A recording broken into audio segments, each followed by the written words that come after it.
میں عمران خان ہوں۔ پاکستان تحریک انصاف نے کچھ چیزیں جاری کی ہیں سوشل میڈیا پر، اور یعنی ان میں وہ یہ بتا رہے ہیں کہ ناانصافی یا دوہرا معیار کیا ہے پاکستان کی ریاست کا عمران خان اور نواز شریف کے بارے میں، وہ میں آپ کے سامنے رکھتا ہوں۔ دوسرا، جو قاضی فائد عیسیٰ صاحب کی جو تبدیلی ان کے اندر پیدا ہوئی ہے، قاضی فائد عیسیٰ صاحب کے اندر چیف جسٹس آف پاکستان بننے کے بعد وہ تحریک انصاف کا کلیم ہے کچھ چیزیں تبدیل ہو گئی ہیں، اور وہ فیکچول بھی ہیں کچھ چیزیں ان میں وہ بھی آپ کے سامنے شیئر کر دیتا ہوں۔ تو یہاں سے آج پاکستان تحریک انصاف نے آغاز کیا، وہ بتاتا ہوں، پھر خبریں ہیں میرے پاس اور بھی۔ یعنی تحریک انصاف کے لوگوں کو پھینٹی لگا کے بھی وہ بیانات عمران خان کے خلاف نہیں لیے جا سکے، جو بیانات بغیر پھینٹی لگائے پی ایم ایل این کے لوگ ان کے خلاف دے رہے ہیں۔ ذرا آپ سوچئے، نظریہ کیسی چیز ہوتی ہے اور سیاست کتنی بروٹل ہوتی ہے کہ جب آپ اصولوں کو پامال کر دیتے ہیں تو پھر آپ کے اپنے بھی آپ کے خلاف ہو جاتے ہیں۔ اگر آپ اصولوں کے اوپر کھڑے ہو جائیں اور تکلیف برداشت کریں تو آپ کے اپنے جو ہیں وہ بھی تکلیف برداشت کر ہی لیتے ہیں۔ اب نواز شریف اور عمران خان کے بارے میں ایک ریاست دو دستور، دو سابق وزرائے اعظم سے جیل میں روا رکھے جانے والے سلوک میں تضاد ہے، تحریک انصاف کا دعویٰ ہے۔ منی لانڈرنگ میں سزا یافتہ تھے نواز شریف صاحب، اور عمران خان صاحب کے بارے میں وہ کہتے تھے بے گناہ قیدی ہے۔ جیل میں 24 ملاقاتیوں سے ملنے کی سہولت موجود تھی نواز شریف کے پاس، یہ آفیشلی تحریک انصاف کلیم کر رہی ہے۔ عمران خان کے پاس ایک ہفتے میں صرف 6 سے زائد ملاقاتیوں سے ملنے پر پابندی ہے، یعنی 6 بندوں سے وہ مل سکتے ہیں میکسیمم، اس سے زیادہ سے نہیں مل سکتے۔ نواز شریف سے ملاقات کے دوران مکمل رازداری کی سہولت موجود تھی، یعنی اگر وہ چاہتے تھے کہ باہر پتہ نہ چلے کسی کو کہ میں نے اس بندے سے کیا بات کی ہے تو ٹھیک ہے۔ عمران خان کے بارے میں وہ کہتے ہیں کہ خفیہ ایجنسیوں کی زیر نگرانی ملاقات ہوتی ہے اور گفتگو کی ریکارڈنگ بھی کی جاتی ہے۔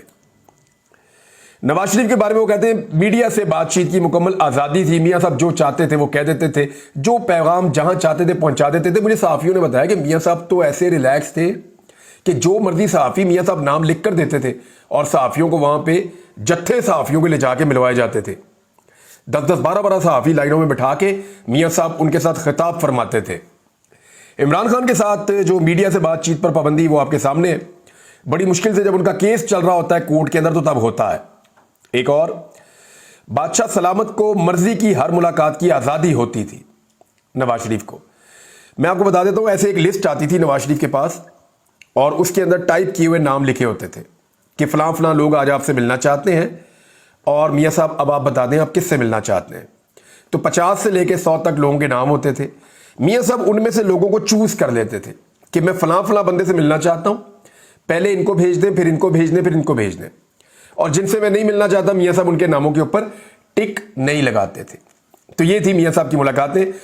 عمران خان صاحب کے بارے میں ان کی پارٹی کہہ رہی ہے صرف مخصوص افراد سے ملنے کی اجازت ہے، ایک ہی جیل میں قید پارٹی کے صدر اور وائس چیئرمین تک سے ملاقات پر پابندی ہے۔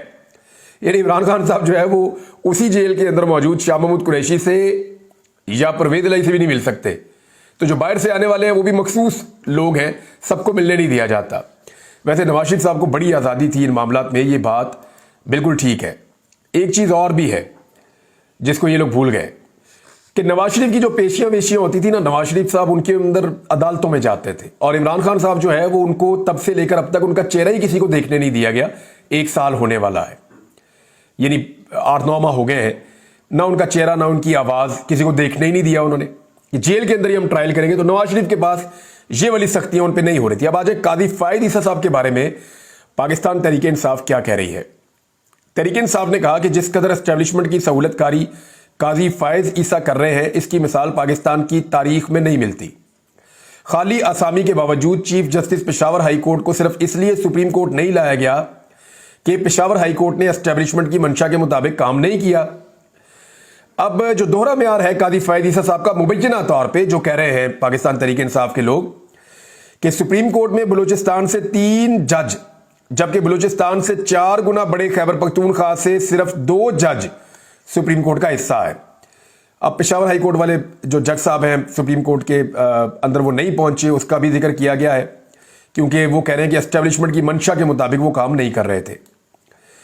دوسری چیز بتائی کہ قاضی فائد عیسیٰ صاحب نے 29 اپریل 2023 کو اس وقت کے سپریم کورٹ کے چیف جسٹس کو خط لکھا कि सुप्रीम कोर्ट में 53,000 जेर इल्तवा केसों की वजह 2 जजों की खाली असामियां, 2 जज नहीं है ना, तो 53,000 केसेस हमारे बढ़ गए हैं।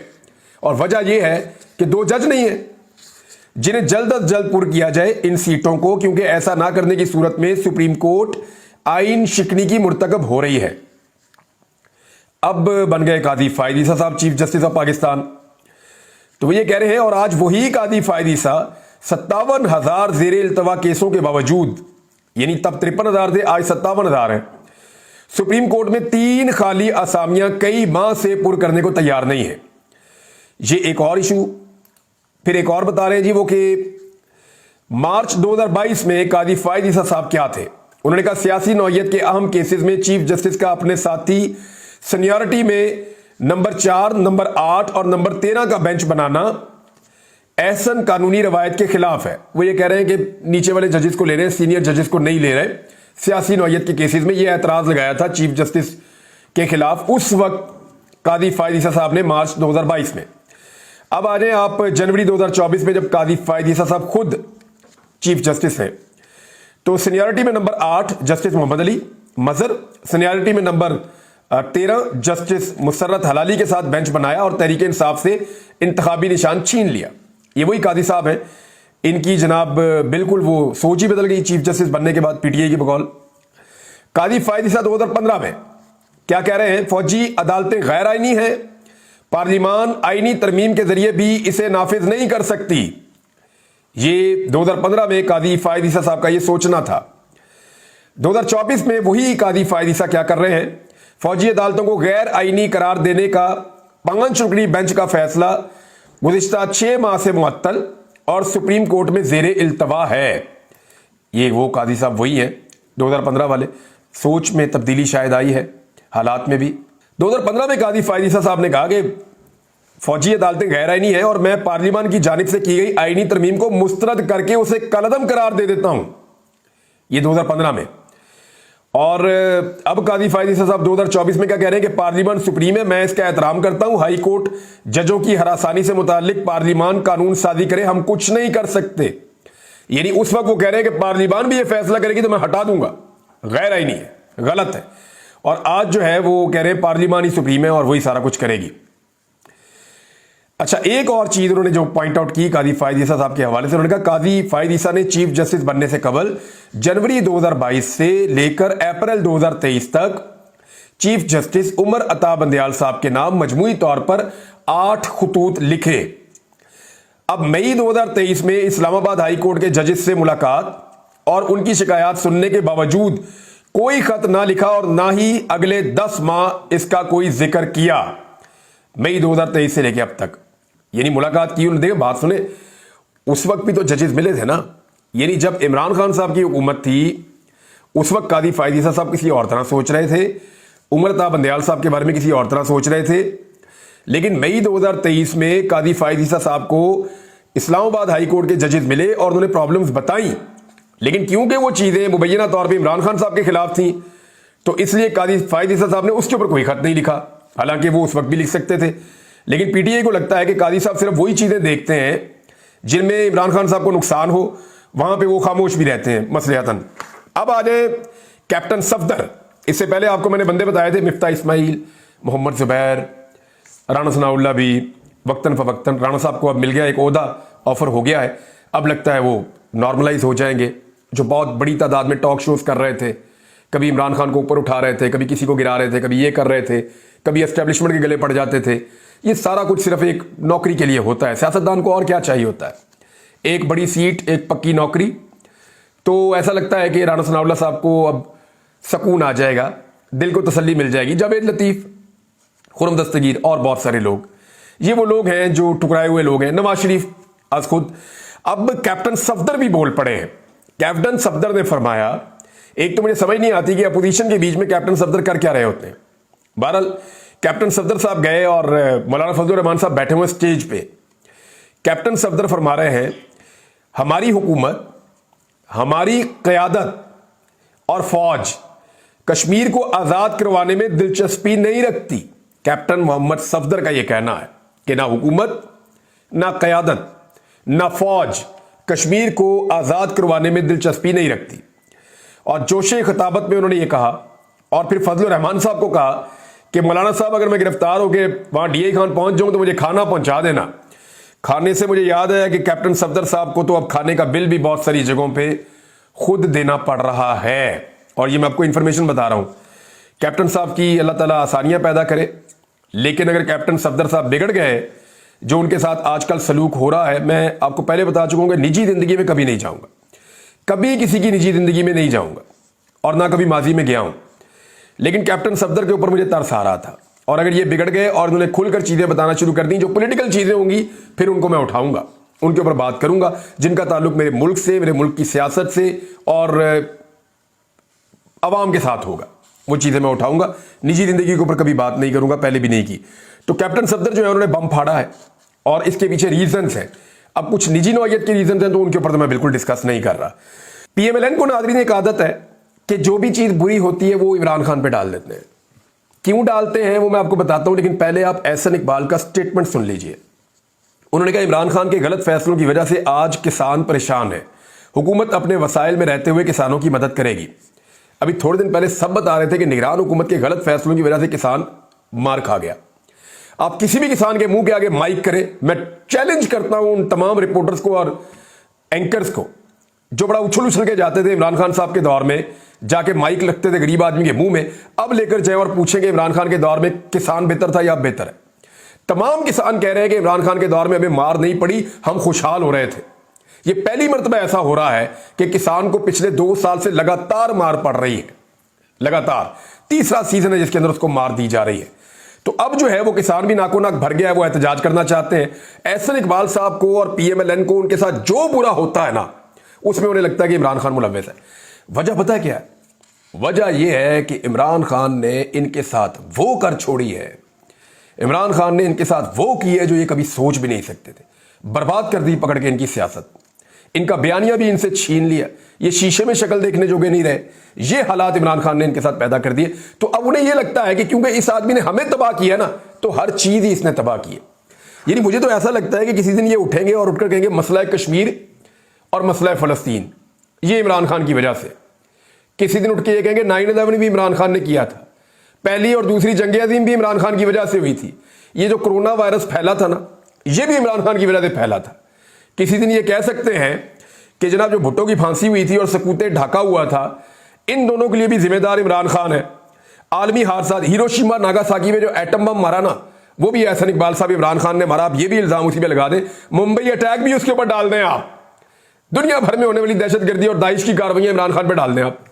यानी इमरान खान ने इनके साथ वो किया है जिसको सियासी दहशतगर्दी कहते हैं। ये दहशतजदा हो गए, खौफजदा हो गए इमरान खान से। ये पब्लिक के अंदर नहीं निकल सकते, जा ही नहीं सकते पब्लिक में। आज मरियम नवाज क्लेम कर रही थी मेरे टिकटॉक इसलिए बनते हैं कि मैं लोगों में जाती हूं। आप लोग भी निकले और लोगों में जाओ टिकटॉक बनाए। एक तो टिकटॉक को जस्टिफाई किया मरियम नवाज ने अपने मुंह से, उन कोई ना बोले। अब इसके बाद अगर किसी ने डिफेंड किया ना कि टिकटॉक क्यों का, तो आज मरियम नवाज ने टिकटॉक को पसंद फरमाया है, अपने मुंह से कहा कि मेरे टिकटॉक इसलिए बनते पब्लिक में जाके तो देखो। आप लोग सेलेक्टिव एरियाज के अंदर सिर्फ मूव करते हैं। उसका एक सबूत दूं आपको मैं।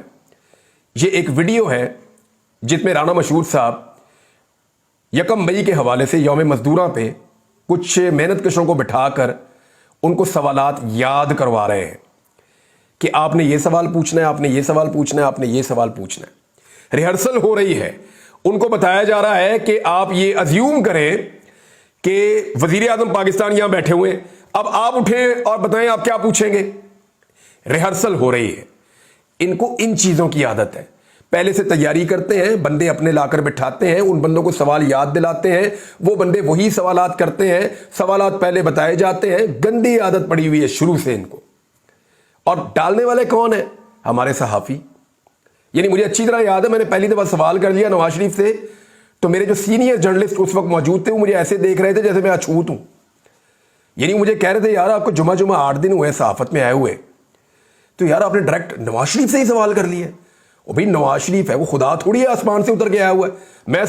मैं उस वक्त क्योंकि नया नया था, मैं गिल्ट फील करना शुरू हो गया, शायद मेरे से कोई गुनाह हो गया, कोई गलती हो गई। वो अल्लाह ताला गरीके रहमत करे, रुमान एहसान साहब को, बड़े सीनियर जर्नलिस्ट थे, डॉन अखबार में लिखते थे, उन्होंने मुझे कहा कि बेटा आपने बिल्कुल ठीक किया है, ये सारे के सारे दरबारी हैं, ये सारे जो है ये आप समझ लें तनख्वाहदार है, ये सारे अपने काम करवाते हैं और ये सारे के सारे चमचों की तरह रहते हैं। आपने बिल्कुल ठीक किया, आपने आइंदा भी सवाल करना है। तो ये इस किस्म के रवैयों की वजह से ना ये आसमान पे चढ़े हुए हैं। अब देखें, राणा मशहूद साहब अच्छे खासे बेचारे सियासतदान हैं, इलेक्शन हार भी गए लेकिन अच्छे सियासतदान हैं। वो देखें ना वो उनसे क्या काम ले रहे हैं। वो लोगों को पहले रिहर्सल करवा रहे हैं स्कूल के बच्चों की तरह कि मियाँ साहब आएंगे तो मियाँ साहब से ये पूछना ये नहीं पूछना। ये तो इनके हालात हैं। तो पब्लिक के अंदर जाने का दावा तब करें, मेरे साथ चले पब्लिक में, आपको लग पता जाएगा। ये मेट्रो और ऑरेंज ट्रेन चलती है ना, शहबाज शरीफ जरा इसके अंदर बैठ के दिखाएं, ओपनली ट्रेन को भरने दे, मेरे साथ चलकर बैठे, मैं कैमरा ऑन करता हूं, दिखाता हूं लोग इनको क्या कहते हैं। मरियम नवाज अचानक किसी अस्पताल में बगैर प्लानिंग के अंदर घुस के दिखाए, मैं दिखाता हूं पब्लिक इनको क्या कहती है। ये स्कूलों के अंदर अरेंज करके जाने से बेहतर है मेरे साथ पंजाब के किसी भी कॉलेज में, स्कूल में, यूनिवर्सिटी में अंदर दाखिल हो जाए, फिर देखे स्टूडेंट्स करते क्या हैं। ये लोगों को धोखा देते हैं प्लान करके। नाज़रीन, सिर्फ दो चीजें और मैं आपको बताऊं और जल्दी से बता दूं। एक तो जो पाकिस्तान की बरामदात हैं उसमें 10% कमी आई है, बजाय इसके कि उसको हम बढ़ा पाते। दावे तो किए गए थे पिछले साल के बहुत बढ़ाए जाएंगे, नहीं हो पाया। और साथ ही साथ ऊबर ने पाकिस्तान में अपना ऑपरेशन बंद कर दिया है। ईरानी तेल जो पाकिस्तान में आता है स्मगल होकर, उसकी स्मगलिंग में इलेक्शन के बाद 67%, 67% इजाफा हो गया है। कौन है जिम्मेदार? किसने रोकनी है स्मगलिंग? कैसे रुकेगी स्मगलिंग? 67% इजाफा हो गया है ईरानी तेल की स्मगलिंग में। हुकूमत के अखराजात उसकी आमदनी से दुगना है इस वक्त जो रिपोर्ट आई है। और ये जो रिपोर्ट है ये वजारत खजाना की रिपोर्ट है। वो ये बता रही है कि आमदन हमारी है 5,313 अरब, जबकि अखराजात हैं 9,651 अरब से ज्यादा। यानी दुगने खर्चे हैं, आधी आमदन है, और आमदन बढ़ाने की कोई सूरत भी नजर नहीं आ रही फिलहाल। और बहुत सारी चीजें नाज़रीन बाद में आपके साथ शेयर करूंगा। अब तक के लिए इतने, अपना ख्याल रखिएगा, अपने इस चैनल का भी। अल्लाह हाफ़िज़।